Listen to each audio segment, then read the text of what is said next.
무분별한 소비로 경제 상황이 어려워진 부부가 결심을 했습니다.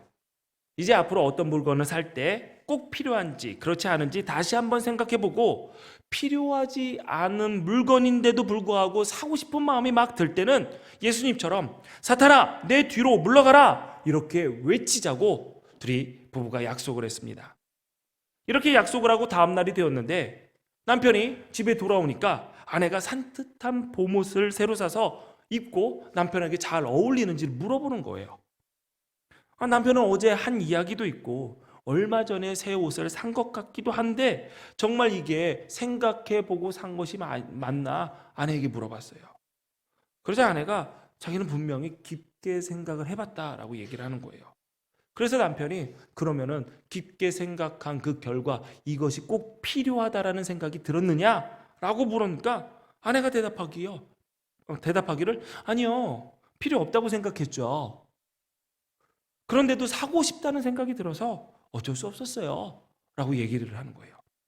남편이 약간 화가 나는 거예요. 그래서 좀 큰 소리로 아내에게 이렇게 얘기합니다. 그러면 사탄아 내 뒤로 물러가라 라고 외쳤어야지. 아내가 이렇게 얘기해요. 외쳤죠. 그래서 사탄이 제 뒤로 물러났어요. 남편이 이렇게 얘기하는 거예요. 그런데 왜 샀어? 아내가 이렇게 얘기합니다.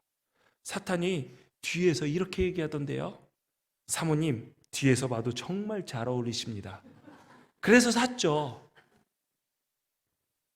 무언가를 갖고 싶은 욕망, 가지고 있어도 또 갖고 싶은 욕구는 누구에게나 있습니다. 하지만 요즘처럼 소유에 대한 욕망이 부풀려진 시대도 찾기 어려울 것입니다. 하루에도 수백, 수천 건의 광고는 우리에게 이렇게 얘기합니다. 인간다운 삶을 영위하려면 이 물건을 사야 된다. 졸지에 그 물건을 사지 않고 소유하지 못한 이들은 지혜롭지 못한 사람이거나 시대에 뒤떨어진 인간으로 치부가 됩니다. 우리 가운데 탐심이 죄라고 생각을 해서 그 탐심 때문에 괴로워하며 그것을 극복하고 싸워 이기기 위해 처절하게 영적 전쟁을 하고 있는 분들은 그렇게 많지 않을 것입니다. 이유가 있습니다. 왜냐하면 내가 욕심 부리지 않는다고 생각하기 때문이죠. 내 삶은 아직 부족한 것이 투성인데 그 부족함을 채우는 것이 어떻게 탐심이 될 수가 있느냐? 이거는 생존의 문제고 생활의 문제이다 라고 생각하기 때문입니다. 이거 없이 어떻게 살아? 이 정도는 욕심 부린다고 할 수 없는 거 아니야? 라고 생각을 하는 것이죠. 갖고 싶은 마음, 사고 싶은 욕구는 본능이자 우리가 살아가는 자본주의를 지탱하는 핵심 동력이기도 합니다. 자본주의 시대에서는 탐심을 악으로 보기보다는 풍요를 찾는 지혜, 성장을 이끄는 열정으로 칭찬하고 그 수준을 넘어 선한 것으로 여기기까지 합니다. 많은 사람들이 살면서 행복하려면 무엇보다 돈이 있어야 한다고 생각을 합니다. 돈은 탐심을 확실하게 만족시켜주는 도구이기는 합니다. 돈만 있으면 권력도 성도 손쉽게 얻을 수 있기 때문에 부자가 되는 것이 선이고 성공이고, 부자가 선망의 대상으로 추앙받는 것이 이 시대의 실정입니다. 불과 한 세대 전만 하더라도 이 시대의 어른, 이 시대의 선생님이라고 하면 사상가나 종교인, 철학가, 문학가를 꼽았습니다. 그런데 요즘은 이 시대의 멘토, 그래서 그들의 인생을 닮고 싶어하고 그들처럼 살아가고 싶은 사람들을 꼽자면 다 돈벌이에 성공한 사람들을 꼽습니다. 인문학적 소양을 키우기 위해서 고전을 읽고 그 속에서 인류가 쌓아온 인간됨의 가치를 배우기보다는 성공한 스타트업 대표에게, 또한 수십 수백 배의 수천 배의 수익을 낸 투자의 귀재에게 인생을 어떻게 살아야 할지, 어떻게 하면 가치 있게 살지, 어떻게 하면 행복하게 될 수 있는지를 묻곤 합니다. 탐욕을 만족시키면 행복해질 것이다 라는 세상의 가치관과 달리 성경은 분명히 이야기합니다. 욕심이 죄를 낳고 죄가 자라나 사망에 이른다. 우리가 지난주 탐식에 대해서 말씀을 나눴습니다. 탐식에 대해서. 예배를 마치고 식당에 내려갔는데 식사를 준비한 여성교회 회원 중 한 분이 이렇게 놓여진 준비된 반찬을 보시면서 안도하시는 거예요. 아유, 오늘 고기 반찬이 없어서 참 다행이네. 숨어 있는 고기는 못 보셨던 것 같아요. 쇠고기 미역국과 멸치 조림이 참 맛있었죠. 저만 먹었나요? 아, 맛이 없었나요? 맛있었어요. 제 딸이 와서 이런 얘기를 하더라고요. 아빠, 오늘 미역국에 들어있는 쇠고기를 이거 먹어도 되나 싶었는데 안 먹을 수 없어 먹었다고. 그런데 너무 맛있어서 참 민망했다. 이렇게 얘기를 하더라고요. 우리가 죄에 대해서 지금 말씀을 나누고 있습니다. 이 죄에 대한 말씀을 나누면서 우리가 이루어야 할 목표는 극단적인 금욕 생활이 아닙니다. 탐식을 극복하자고 해서 고기 먹지 말라는 얘기가 아닙니다.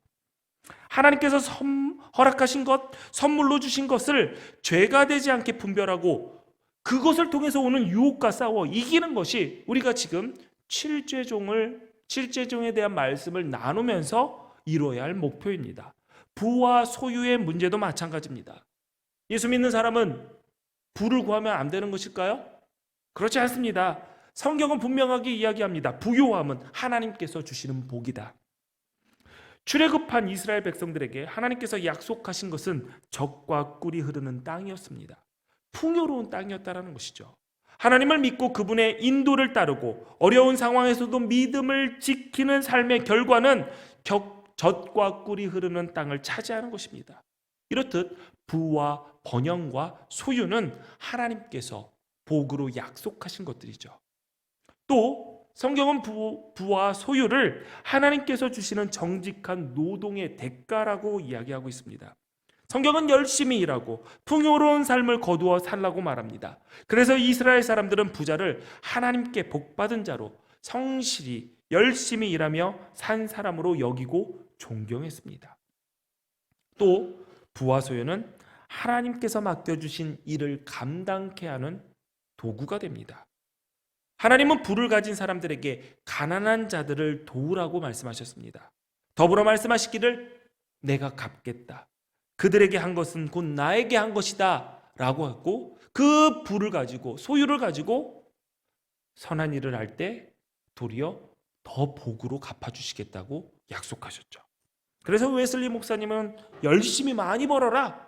그리고 있는 힘껏 모아라. 그리고 최선을 다해 나눠라 라고 권면했습니다. 이렇게 보면 우리 모두 다 부자가 되어야겠지요. 아멘한 사람만 일단 부자가 돼보시고 좋으면 옆에 사람들에게 알려주세요. 네.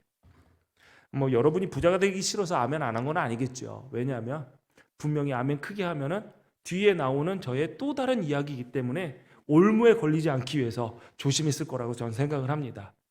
네, 지금부터 시작하겠습니다. 반면에 성경은 부와 소유를 매우 경계하며 가까이에서 안 될 것으로 경멸하기까지도 합니다. 첫 번째, 부를 사람들로 하여금 우상 숭배하게 하는 유혹의 원천으로 이야기합니다. 가나안에 들어간 이스라엘 백성들은 하나님을 떠나서 바알과 아세라를 섬깁니다. 바알과 아세라는 풍요와 다산의 신입니다. 이스라엘 남부 네게부 텔 아라드라는 곳에 가면은 지방 성소가 발굴되어서 관광지로 유명합니다. 이 지방 성소가 유명한 것은 성전을 구성하는 세 가지 요소, 성소와 지성소와 뜰, 이 삼중 구조가 원형 그대로 남아 있는 곳이기 때문입니다. 그런데 놀라운 것은 성소에 한 개 있어야 할 제단이 두 개가 발견이 되었어요. 하나는 하나님께, 여호와 하나님께 제사를 드리는 단이고 다른 하나는 아세라에게 분향했던 단이었습니다. 더 놀라운 것은 하나님의 영광의 자리, 거룩하다, 거룩한 곳이라고 이야기하는 지성소에 발견된 것은 주상이었습니다. 기둥의 모양을 닮은 상이었다라는 것이죠. 이스라엘 백성들은 무슨 일이 있으면은 거기에 탑을 세웠죠. 하나님의 놀라운 역사, 하나님의 은혜를 경험한 그 자리에 탑을 세워서 그것을 기념했습니다. 그런데 하나님을 기념한 게 아니라 시간이 지나니 그 주상을 하나님으로 여겨 하나님의 거룩한 장소에 옮겨놓고 그 주상을 섬겼던 것이죠. 하나님께서 약속하신 젖과 꿀이 흐르는 풍요와 땅을 얻었음에도 불구하고 그 풍요를 맛본 이스라엘은 더 큰 풍요를 바랬던 것입니다. 이들의 모습은 우리에게 시사하는 바가 굉장히 큽니다. 오늘날 우리도 이들과 같이 똑같은 실수를 범하고 있지는 않은가? 하나님의 재단과 풍요의 단을 같이 두고 있으면서 하나님도 섬기고 물질도 섬기는 그러한 이스라엘 백성들의 삶을 우리는 똑같이 걸어가고 있지 않은가? 예수님은 하나님과 만몬, 하나님과 돈을 겸하여 섬길 수 없다고 분명히 말씀하셨습니다. 또 성경에서는 부를 정의롭지 못한 거래의 결과로 보기도 합니다. 신명기에는 온전하고 공정한 저울과 되를 사용하라고 말하며 속이는 저울은 하나님께서 가증하게 보신다라고 이야기했습니다. 내가 쌓은 부는 불공정한 거래로 사람들 사기쳐서 뒤통수 쳐서 얻어서 쌓은 거 아니냐? 그런 전제가 깔려있는 대목이라는 것이죠. 부자는 너가 가지고 있는 그 부는 사람들의 눈물이다. 사람들을 속여서 뺏은 것이다 라고 얘기하는 거죠. 마지막으로 부를 성경이 이렇게 얘기합니다. 예수님을 따르는데 걸림돌이 된다. 한 청년이 예수님을 찾아와서 어떠한 선한 일을 해야 영생을 얻을 수 있느냐고 묻습니다. 예수님은 청년에게 이렇게 얘기하죠. 계명을 다 지켜 행하라. 그러니까 그런 청년이 저는 어려서부터 그 계명을 다 지켜 행했습니다 라고 대답을 합니다. 그러자 예수님께서 그 청년을 굉장히 예뻐 보셨던 것 같아요. 그래서 그 자리에서 바로 캐스팅을 합니다. 길거리 캐스팅. 뭐냐? 나의 제자로. 조건을 답니다. 내게 있는 것을 다 팔아서 가난한 사람들에게 나눠주고 너는 나를 따라라. 나의 제자가 되어라. 예수님의 제자가 된다라는 그 놀라운 그 영광스러운 자리 앞에서 그 청년은 심히 근심하여 떠납니다. 성경은 청년이 예수님을 따르지 못한 이유를 이렇게 이야기하고 있습니다. 그 사람에게 재물이 심히 많았기 때문이다. 예수님은 낙타가 바늘기로 나가는 것이 부자가 하나님의 나라에 들어가는 것보다 쉽다라고 말씀하셨습니다. 이렇듯 부와 소유가 있다면 예수님의 제자가 되어 천국에 들어가는데 아주 큰 방해가 될 것이다 라고 말씀하신 것이죠. 자, 잘 보세요. 성경에는 부와 소유를 하나님께서 주시는 복이자 정직한 노동의 대가이고 선한 일을 하면서 복을 받는 수단으로 이야기합니다. 반면에 부는 우상을 숭배하게 하고 부정의 축제이자 예수님을 따르고 천국 가는 데 걸림돌이 된다고 이야기합니다. 똑같은 부와 소유를 보는데 판이하게 보고 있는 것이죠. 왜 그럴까요? 이것을 가르는 기준은 바로 탐심입니다. 탐심으로 부를 대하느냐 아니면 하나님의 선한 도구로 하나님의 복으로 그 부를 대하느냐의 차이라는 것이죠. 여러분, 바울은 이렇게 얘기했습니다. 돈이 일만하게 악이 아니라 돈을 사랑하는 것이 일만하게 뿌리라고 얘기했습니다. 탐심을 악의 뿌리라고 이야기한 것이죠.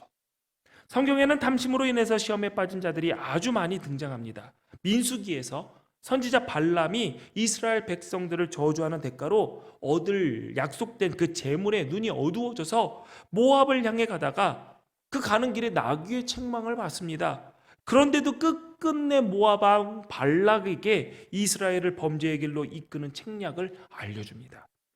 아간은 하나님의 명령에 불순종하여서 여리고성에서 전리품을 빼돌려 자기 장막에 숨겼고 이로 인해서 이스라엘은 아이성 전투에서 패배합니다.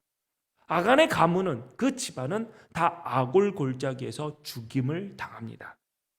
사울은 아멜렉과의 전투에서 아무것도 남기지 말고 다 진멸하라는 하나님의 말씀을 무시한 채 가장 좋은 양과 소를 살려두었습니다. 그 일로 인해 하나님은 사울을 버리셨습니다.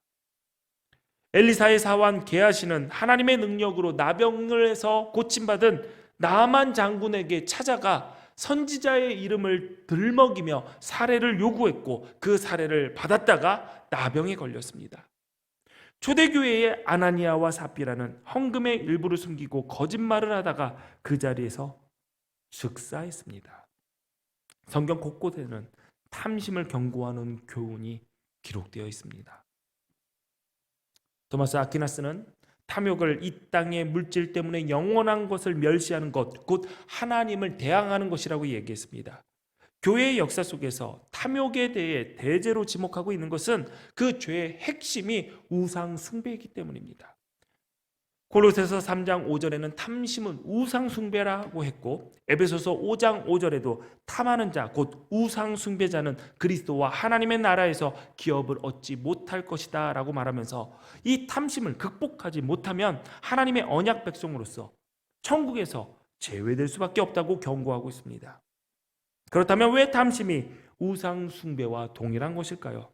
바로 재물을 탐하는 사람에게 재물은 하나님이기 때문입니다. 동일한 힘을 가진 것으로 보기 때문이죠. 사실 돈은 힘입니다. 우리의 삶을 지탱해주고 평안과 안전함을 주고 미래까지 보장해줍니다. 문제가 생겨도 돈이 없어서 문제지 돈이 있으면 문제도 아니죠. 그래서 인간은 마치 하나님을 의지하듯 돈을 의지하게 되고 급한 상황에서 더더욱 하나님을 찾는 것이 아니라 돈을 찾게 되며 돈의 힘을 빌리려고 합니다. 하나님께 와서 간구하는 것도 하나님 그분을 간구하는 것이 아니라 하나님께 그 돈을 요구하는 아이러니한 신앙생활에서 계속 반복되고 있죠. 또 소유가 많아지면 하나님을 찾지 않을 가능성이 높아집니다. 내가 가진 것을 나의 힘으로 여기기 때문에 자신만만해지죠. 그 재물을 내 힘으로, 내 능력으로 모았다고 생각하게 됩니다. 자기도 모르는 사이에 하나님이 필요 없는 교만한 자리까지 오르게 되는 것이죠. 그래서 하나님은 광야의 이스라엘 백성들에게 가나안에 들어가 풍요롭고 부유하게 살게 되면 여호와 하나님을 잊지 말라고 경고했습니다. 신명기 8장 17절 18절 보니까 내 마음에 이르기를 내 능력과 내 손의 힘으로 내가 이 재물을 얻었다 말할 것이라. 내 하나님 여호와를 기억하라. 그가 내게 재물 얻을 능력을 주셨습니다. 여러분, 재물의 힘을 맛본 사람들 더더욱 하나님보다 돈을 의지하기가 쉽습니다. 웨슬리 목사님은 탐욕에 빠지면 하나님이 점점 멀어져 보이지 않게 되어서 마치 하나님 없는 것처럼 살아가게 된다라고 얘기합니다. 여러분, 신앙생활하다가 왜 신앙생활을 그만둘까요? 왜 교회를 떠날까요? 왜 믿음의 자리에서 벗어나려고 할까요? 이유가 있습니다. 간단합니다. 하나님이 필요 없기 때문이죠. 왜? 돈이 있으면. 하나님이 나에게 평안을 주는 것 같지도 않고 하나님이 나에게 힘 주는 것 같지도 않고 돈을 찾으면, 돈이 있으면 사람들도 나를 무시하지 않고 내가 하고 싶은 거 다 할 수 있으니 하나님보다 돈이 더 낫지 않은가? 교회에서 오면 이거 하라 저거 하라 못하게 하는 것도 많고 시키는 것도 많은데 그래, 하나님보다는 돈이 낫지. 하나님을 보지 않습니다. 재물을 사랑하고 재물을 자랑하고 자연스럽게 재물을 얻기 위해서 재물 앞에 엎드립니다. 그리고 재물의 요구에 순종하고 복종합니다. 성경은 이것을 우상숭배라고 얘기를 합니다. 또 탐심에 빠진 사람은 모든 것을 돈으로 환산해서 생각을 합니다. 나의 가치, 타인의 가치, 그 가치를 볼 때 그 사람이 얼마 가졌는지를 보고 판단을 하죠. 무슨 차를 타고 다니고 어떤 동네에서 살고 어떤 직업의 연봉이 얼마가 되고 어떤 브랜드의 옷을 입었는지에 따라서 자신을 이해하고 그것으로 나의 정체성을 드러내려고 합니다. 그런 사람들은 사람을 대할 때도 똑같이 돈으로 가치를 판단을 하죠.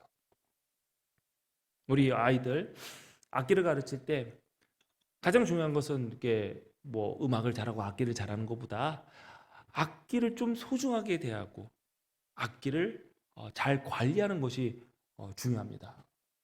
그런데 트럼펫 하는 애들 보면 트럼펫 손에 끼고 막 뛰어요. 문에다 부딪히고 막.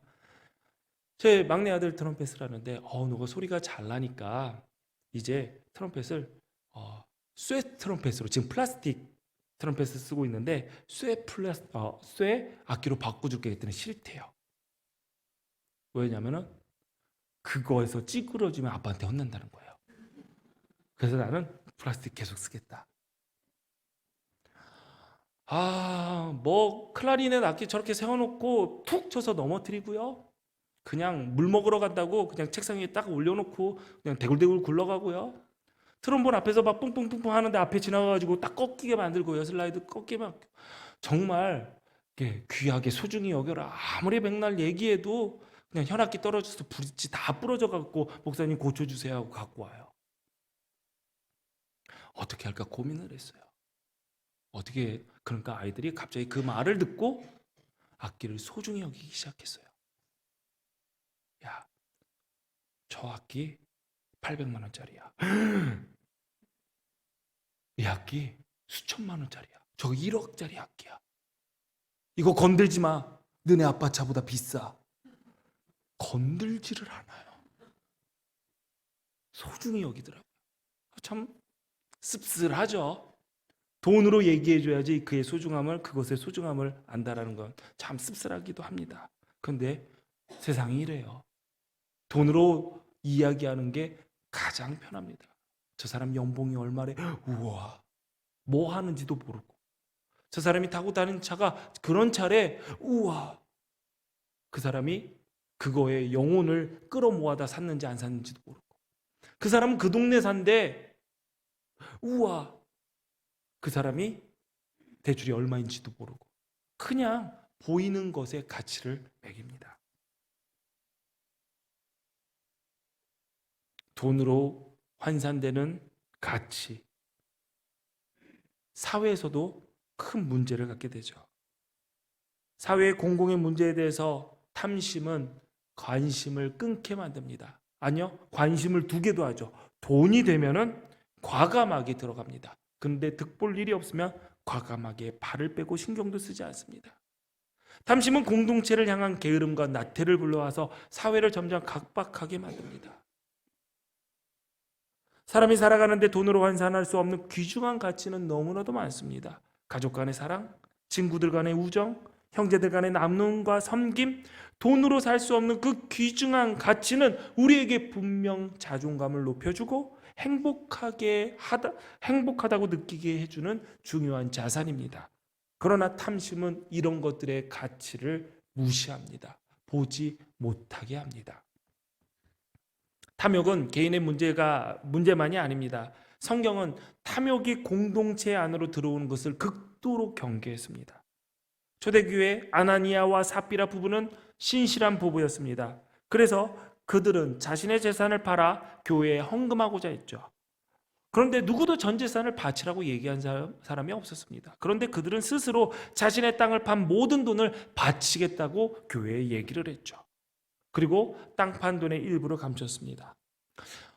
땅 판 돈이 꽤 많이 받았다면, 그래서 아까웠다면, 다 바치기가 어려웠다면 그냥 일부만 헌금해도 누가 뭐라고 하지는 않았을 겁니다. 그런데 그들은 속였습니다. 왜 그랬을까요? 그들은 교회에서 전 재산을 바친 신실한 사람이라는 그 칭찬을 받고자 하는 명예욕이 있었기 때문이죠. 당시 바나바라는 초대교회 지도자가 자신의 땅을 팔아서 가난한 자들에게 나눠줬습니다. 어쩌면 이 아나니아와 삽비라는 그 바나바를 보고 나도 저렇게 하고 싶다라는 생각이 들었을지 모릅니다. 그런데 하나님을 향한 신실함을 본받고자 한 것이 아니라 신실한 바나바를 교회가 인정하는 그 칭찬을 받고 싶었던 것이죠. 동시에 돈을 취하고 싶은 재물욕도 있었습니다. 그래서 그들은 돈도 빼돌리고 똑같은 바나바와 같은 그러한 인정도 받고 싶고 명예도 누리고 싶었던 것이죠. 아나니아가 베드로에게 나와서 땅 판 돈 전부입니다 하면서 헌금을 합니다. 그러나 베드로는 성령을 통해서 이 일을 알고 있었죠. 사도행전 5장 3절을 보니까 베드로가 이르되 아나니아야 어찌하여 사탄이 내 마음에 가득하여 내가 성령을 속이고 땅값 얼마를 감추었느냐. 베드로는 아나니아를 향해서 마음에 사탄이 가득하여 너가 하나님을 속이고 있구나라고 이야기합니다. 아나니아가 탐욕을 품었을 때 이미 사탄은 그 마음을 장악하고 있었던 것이죠. 아나니아는 그 말을 듣고 그 자리에서 죽고 3시간쯤 지난 즈음 교회를 찾은 아내 삽비라도 똑같이 죽게 됩니다. 그냥 아무것도 안 했으면은 죽지는 않았을 텐데 라는 생각도 들긴 하죠. 이 일의 결론이 이렇습니다. 사도행전 5장 11절을 보니까 온 교회와 이 일을 듣는 사람들이 다 크게 두려워하니라. 사도행전에 처음 교회라는 단어가 등장하는 구절이 바로 이 구절입니다. 초대교회 역사서라고 불리는 사도행전이 교회는 이런 곳이어야 한다 하고 가장 먼저 그 교회의 특징을 설명한 것이 바로 이거입니다. 교회는 세상의 탐욕과 거짓이 절대로 들어와서는 안 되는 곳이다. 교회에 탐욕의 영이 마음대로 활개치게 장악하게 내버려 두면 교회는 교회로서의 정체성을 잃어버린다라는 의미입니다. 교회는 공동체를 의미하기도 하지만 하나님의 영이 거하시는 여러분도 교회입니다. 여러분 한 명 한 명 자체가 하나님의 성전이고 교회입니다. 여러분 안에 탐욕이 절대로 들어와서는 안 됩니다. 탐욕에게 나의 마음을 내어줄 때 사탄이 들어옵니다. 가룟 유다가 예수님을 파는 대가로 은 30을 약속받습니다. 그 은 30을 보고 탐욕의 문을 열어주자 사탄이 그의 마음에 들어왔다라고 성경은 이야기합니다. 여러분, 여러분의 마음에 탐욕에 내어주지 마십시오. 뭐 이런 것까지 되겠느냐? 뭐 이런 것까지 크게 문제가 될 게 있겠어? 라고 생각하지 마십시오. 탐욕이 들어오면 사탄이 들어오고 그거를 모릅니다. 아나니아가 알았을까요? 자신의 마음에 사탄이 가득한 걸 알았을까요? 유다가 알았을까요? 몰랐을 겁니다. 그렇게 죄가 무서운 것이죠. 예수님을 높은 산으로 데려가 천하만국을 보여주며 만일 내게 엎드리면 이 모든 것을 내게 주리라 유혹했던 그 사탄은 지금도 예수님을 따르는 우리들을 찾아와서 세상의 모든 것을 소유하고자 하는 욕심을 겨냥하여 유혹하고 있습니다. 그렇다면 우리는 이 탐심을 어떻게 이겨야 할까요? 탐심을 극복하기 위해서 우리가 흔들리지 말아야 할 것은 하나님을 향한 믿음입니다. 수도사들은 탐욕을 일으키는 근본적인 원인 2가지를 제시했습니다. 첫 번째 뭐냐면 자신을 지키고 삶을 안전하게 유지하려는 그 마음속에서 탐심이 일어난다라고 한 것이죠. 사탄은 끊임없이 우리 귀에 속삭입니다. 너도 늙어서 뭐 먹고 살래? 너 만약에 구조조정 대상이 되어서 이번에 회사에서 잘려 나오게 되면 그때 너 어떻게 할래? 너 자식들은 어떻게 가르치고 먹이고 살래? 모아야지, 많이 벌어야지, 나중에 그래야지 자식에게 짐 되지 않아. 이런 불안 때문에 재물을 넉넉히 소유해서 그것으로 미래의 안전을 보장받으려고 합니다. 그런데 이 말을 바꾸면 이렇게 됩니다. 미래의 안전만 보장된다면 탐욕으로부터 벗어날 수 있다. 재물은 잠깐의 안전을 줄 수 있지만 영원한 안전은 보장해 주지 못합니다.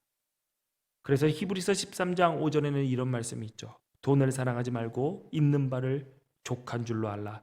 그가 친히 말씀하시기를 내가 결코 너를 버리지 아니하며 너를 떠나지 아니하리라.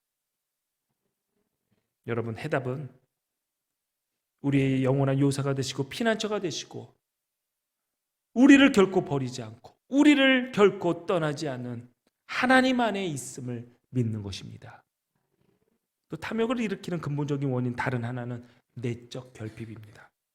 사람은 내가 부족한 것이 있다고 생각이 되어질 때 탐욕이 훨씬 강하게 일어납니다. 왜? 부족한 것은 채워야 되니까.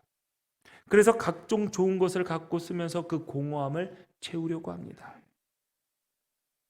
사람의 마음에는 하나님이 계셔야 할 자리가 있습니다. 모든 사람에게는요. 그 자리를 하나님 말고 다른 것으로 채우려고 하면 온 우주를 채워도 불가능합니다. 무한하신 하나님, 지극히 광대하신 하나님의 계실 자리를 세상의 유한한 것으로 어떻게 채울 수 있겠습니까? 여러분에게 질문 하나 드리겠습니다. 다음에 빈칸에 여러분의 대답을 하나씩 채워보십시오. 이것만 있으면 더는 소원이 없다. 이것만 된다면 더는 소원이 없다. 생각하셨어요? 생각하셨어요? 네. 여러분, 무엇을 생각하셨습니까? 돈이 10억이 있으면, 100억이 있으면 행복할까? 제가 100억을 한번 생각을 해봤습니다. 100억을 생각해 보니까 이래저래 빚 갚고 뭐 하고 사고 건물 짓고 그러면 모자른 거예요. 그래서 100억 갖고는 안 되겠다. 그냥 생각하는 거니까 1000억 해보자 했더니 흥분되더라고요. 그때부터 누구한테 뭐 나눠주고 뭐 이것도 하고 저것도 하고. 몇 년 전 우리 청소년들에게 한번 물어봤어요. 앞으로 내가 살 때 이 정도면은 그냥 적당하게 욕심 안 부리고 살 수 있을 정도의 재산 수준이다 라고 생각하는 그게 무엇이냐 라고 물어보니까 이렇게 얘기하더라고요. 일단 부동산을 먼저 얘기하더라고요. 한강 뷰가 있는 아파트 50평대. 뭐 그냥 말이니까 하라고 그랬어요. 현금 자산 50억. 이뤄야지 살 것 같은, 그냥 이게 부자로 사는 게 아니라 그냥 돈 걱정 안 하고 살 정도의 수준이다. 그렇게 얘기를 하더라고요. 평균이에요. 100억을 이야기한 애들도 있고요. 그거보다 좀 적게, 저는 소박하게 한 30억이요. 이렇게 얘기한 우리 아들도 있었습니다. 아니요, 아니라고 막 그러는데 아무튼 평균이 50억이었어요. 근데 잘 생각해 보세요. 이 아이들이 50억을 벌 수 있을까요? 50억을 현금 자산으로 가지고 있을 수 있을까요? 지금 50원도 없는 애들이. 살짝 걱정이 되는 게 뭐냐면 이것을 채워지기 전까지 우리 아이들은 항상 부족하다고 생각하겠구나, 만족이 없겠구나 라는 생각이 듭니다. 여러분 저 빈칸에 10억 쓰셨습니까? 100억 쓰셨습니까? 1000억 쓰셨습니까? 아니면 소박하게 승진을 쓰셨습니까? 아니면은 합격을 쓰셨습니까? 병 낫기를 쓰셨습니까? 아니면 진짜 소박하게 뭐 몇십억 되지도 않는 로또 1등 당첨을 쓰셨습니까? 아무리 생각해도 다 모자릅니다. 근데 정답은 있어요. 바로 천지를 지으신 하나님입니다. 여호와는 나의 목자시니 내게 부족함이 없으리로다. 여러분, 이 고백이 우리의 고백이 되어야 됩니다. 담심을 물리치는 구체적인 방법, 자족하면서 단순하게 삶을 바꾸는 것입니다. 디모데전서 6장 6절에 보니까 그러나 자족하는 마음이 있으면 경건은 큰 이익이 되느니라 라고 했습니다. 우리가 부족하다고 생각하기 때문에 우리가 경건하지 못한 것이에요. 현재 우리는 대한민국 역사상 가장 풍요로운 시대를 살아가고 있는 사람들입니다. 그런데 우리나라 사람들 가운데서 행복하다라고 말하는 사람들은 그렇게 많지 않습니다. 스스로를 저주받은 세대라고 서슴지 않게 말하고 헬조선이라고 하면서 이곳을 벗어나야 하는 지옥이라고 여기기도 합니다. 왜 이런 상황이 벌어질까요? 민족의 역사상 가장 부유하지만 만족하는 사람이 적기 때문입니다. 정말 가난한 사람은 재물이 부족한 사람이 아니라 자족하지 못하는 사람입니다. 늘 부족한 사람들이죠. 전도서 2장 24절에 사람이 먹고 마시며 수고하는 것보다 그의 마음을 더 기쁘게 하는 것은 없나니 내가 이것도 본즉 하나님의 손에서 나오는 것이로다 라고 했습니다. 우리가 열심히 일한 만큼 수고한 만큼 거두었다고 해도 누리는 것은 내 몫이 아닐 수도 있습니다. 세상이 부조리한 이유도 있고요. 스스로 미래를 위해서 내 몫을 누리는 것을 유예하는 경우도 있죠.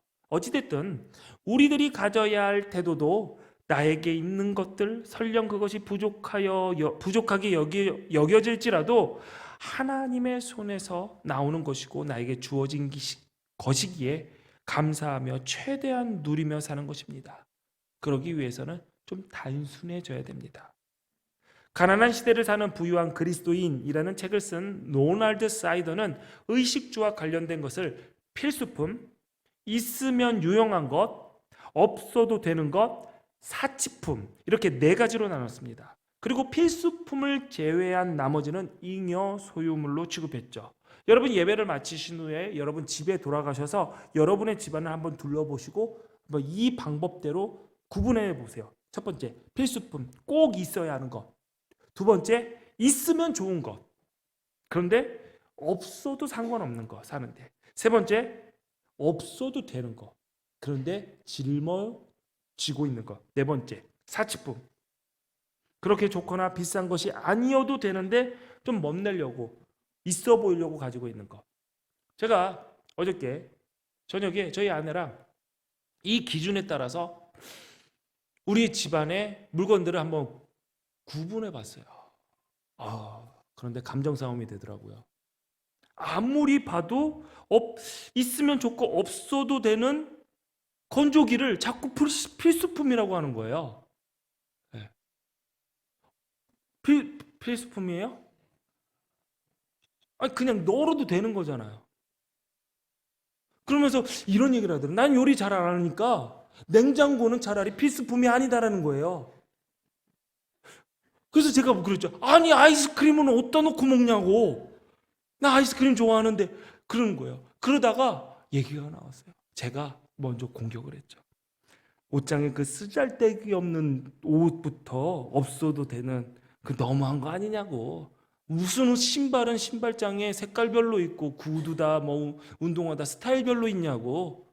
그렇게 공격을 했죠. 그러니까 반격이 들어왔습니다. 우리 집에서 가장 치워야 될 것은 저거라고 하면서 제 운동기구를 뭐라고 하더라고요. 내가 하는 걸 한 번도 못 봐서. 그래서 얼른 가서 열심히 운동했어요. 이렇게. 부끄러운 이야기지만 우리는 너무 많은 잉여를 가지고 있습니다. 너무 많은 잉여를 가지고 있어요. 그런데 더 갖지 못해서 감사하지 못해요. 만족도 없어요. 리처드 포스터는 자족하며 감사할 줄 아는 삶을 위해서 다음과 같은 원칙을 세울 것을 제시했습니다. 여러분도 꼭 이 방법을, 이 원칙을 세우시기 바랍니다. 어떤 물건을 구입하실 때 이거는 하나님이 기뻐하실까? 이게 정말 필요한 것인가를 먼저 생각해 보라는 것이죠. 집이나 자동차나 그 밖에 물건을 살 때 저 정도는 내가 구입할 능력은 있지 라고 생각해서 구입한다면 그것은 탐심에 의해 결정하는 가능성이 높다는 것이죠. 하나님의 자녀인 우리들은 사소한 것을 소비할 때에도 늘 신중해야 합니다. 기억하십시오. 우리가 탐심을 이겨야 하는 근본적인 목적이 있습니다. 탐심을 이기기 위해 감사하며 누리고 살고 삶을 단순하게 만들고 살아가야 하는 궁극적인 목적이 있어요. 그것은 바로 구원받은 하나님의 백성으로서 천성을 향해 가는 그 순례의 길에 벗어나지 않기 위해서입니다. 영원한 생명을 위해서라는 거죠. 우리가 전략하고 아껴서 살고 그렇게 사는 것이 목적이 아니라 우리의 삶은 영생을 위해서, 영원한 생명을 위해서 탐심을 극복해야 된다는 이 목적을 잊지 말아야 됩니다. 누가복음 12장 15절에 예수님은 삶과 모든 탐심을 물리치라. 사람의 생명이 그 소유에 넉넉한 데 있지 않다라고 분명히 가르쳐 주셨습니다. 이 목적을 분명히 기억하면 혼미한 세상살이라 할지라도 흔들리지 않습니다. 여러분, 부자 되고 싶으세요? 부자 되고 싶잖아요. 연봉 인상됐으면 좋겠고 사업의 매출이 오르고 여러분이 산 코인과 주식이 정말 떡상하고 그래서 성공해서 많은 것을 갖고 싶잖아요. 그렇죠? 코인 잘 안 오르세요? 생각만 해도 좋으시죠? 그러면 그 다음에 뭐 하실 거예요? 여러분의 꿈과 열정, 목표를 향한 도전, 무엇 때문에, 무엇을 위해서입니까? 왜 그렇게 열심히 일하세요? 왜 주식을 사시고, 왜 코인에 투자하시고, 왜 부동산에 투자하십니까? 돈을 벌기 위해 일하고, 주식 투자하고, 부동산에 투자하는 거 죄라고 말할 수는 없습니다. 그러나 우리가 오늘 말씀 앞에서 스스로 묻고 대답해야 될 것은 돈을 벌고 수익을 거두어서 그 다음에 어떻게 할 건데, 무엇을 위해서 쓰겠냐입니다. 만약에 이익을 남겨서 더 많은 돈을 갖는 것이 목표이고 그것으로 인해 기쁨을 얻고 그 재산으로 인해서 나의 안정을 찾고자 한다면 나의 만족과 유익을 위해서 세상의 것을 더 가지려고 하는 탐심에 불과하다는 사실 잊지 마십시오. 그 탐심은 우리를 죽음으로 끌고 갈 것입니다. 그러나 여러분이 돈을 벌고 수익을 거두어서 무엇을 위해 쓰겠다라는 그 무엇이 하나님의 나라와 그의 뜻을 향한 것이라면 그것은 비전이고 사명이 됩니다. 사랑하는 기독교회 성도 여러분, 돈은 그냥 돈일 뿐입니다. 그냥 도구이지 그것이 우리의 삶의 목적이 될 가치를 지닌 것이 아닙니다. 살다 보면 때때로 우리들이 힘든 시간을 보낼 때 있습니다. 돈이 정말 간절할 때, 정말 필요할 때, 또 광야에서 만나가 아니면 살아갈 수 없는 것 같은 위급한 때를 지날 때도 있습니다. 오늘 주시는 하나님의 은혜가 아니면 먹을 것도 없고 입을 것도 없지만 그 순간에도 돈이 나를 붙들어 주는 것이 아니라 목자 되신 여호와 하나님 때문에 내가 부족함이 없다라고 고백하게 될 때 우리에게 물질이 주어져도 하나님께서 나에게 맡겨주신 도구다, 수단이다 라는 사실을 잊지 않고 그 맡겨주신 분의 뜻에 합당하게 지혜롭게 사용할 수 있게 됩니다. 여러분 기억하십시오. 우리를 푸른 풀밭에 누이시고 쉴만한 물가로 인도하시며 우리의 평생의 선하심과 인자하심으로 책임지시는 그 하나님은 우리의 선한 목자이십니다. 우리는 그분 때문에 부족함이 없습니다. 기도하겠습니다. 전능하신 하나님, 하나님의 은혜와 사랑을 감사하며 복된 주일 예배를 드리고 말씀을 전했고 말씀을 들었습니다. 우리 모두 삶의 현장에서 하나님으로부터 받은 복이 얼마나 큰지, 얼마나 많은지 스스로 깨닫고 감사하며 사는 삶이 되게 하여 주옵소서. 부족한 것, 없는 것을 찾으면 낙담하는 것이 아니라 이미 하나님께서 허락하신 수많은 복들이 있음을 잊지 않고 범사에 감사하며 사는 행복한 삶의 주인공들로 우리를 서게 하여 주옵소서. 탐심에 끌려다니는 삶이 아니라 돈에 만족하며 사는 삶이 아니라 여호와가 나의 목자이심에 감사하며 만족하며 부족함이 없는 복된 삶을 살게 우리를 이끌어 주옵소서. 예수님 이름으로 기도하옵나이다. 아멘.